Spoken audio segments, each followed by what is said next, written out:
Dear viewers, আসসালামু আলাইকুম। আজ আপনাদের সাথে এমন একটি রেসিপি নিয়ে এসেছি যেটা আমাদের ঐতিহ্যবাহী একটি খাবার। আর এটা ছিল প্রায় আমাদের দাদি নানিদের আমলের একটি খাবার, কিন্তু এখন সচরাচর এই খাবারটা দেখাই যায় না। আর চিনবেই না বর্তমান জেনারেশন যারা আছে। সেটা হচ্ছে এই আটার ঝুরি ভাত। এই খাবারটা আসলে একটা সময় খুব প্রচলিত ছিল, সেটাই আমরা আবার নতুন করে বানিয়ে খাবো। এটা আমার কাছে ভালোই লাগে। আপনাদের যদি কেউ পরিচিত থাকে বা আপনারা খেয়ে থাকেন, অবশ্যই জানাবেন আসলে আপনাদের এটা কেমন লাগে। আটা জুড়িবাটটা তৈরি করব, আমাদের সাথেই থাকবেন।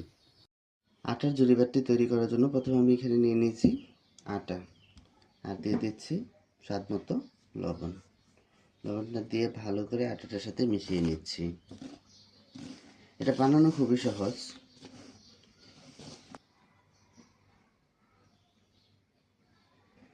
এখন দিয়ে দিচ্ছি পানি। পানিটা এইভাবে ছিটা ছিটা দিলে তাহলে জরিটা ভালো হবে, সুন্দরভাবে হবে।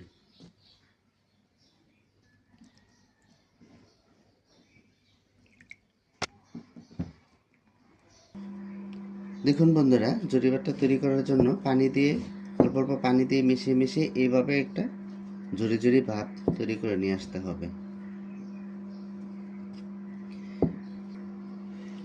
এই জরি ভাতটা এখন প্রায় বিলুপ্তির পথেই।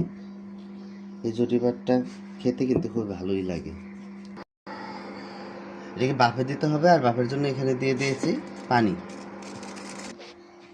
এখন এটার মধ্যে এই আটার ঝুড়িগুলো রেখে তারপর আমরা বাফে বসিয়ে দেব।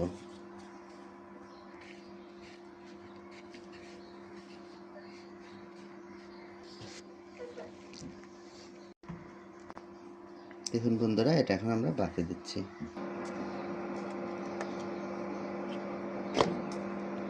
বাফে বসিয়ে দিয়েছি। দেখুন বন্ধুরা, আমাদের আটার জরি ভাতটা রান্না হয়ে গেছে। আপনাদেরকে পরিবেশন করে পরে দেখাচ্ছি।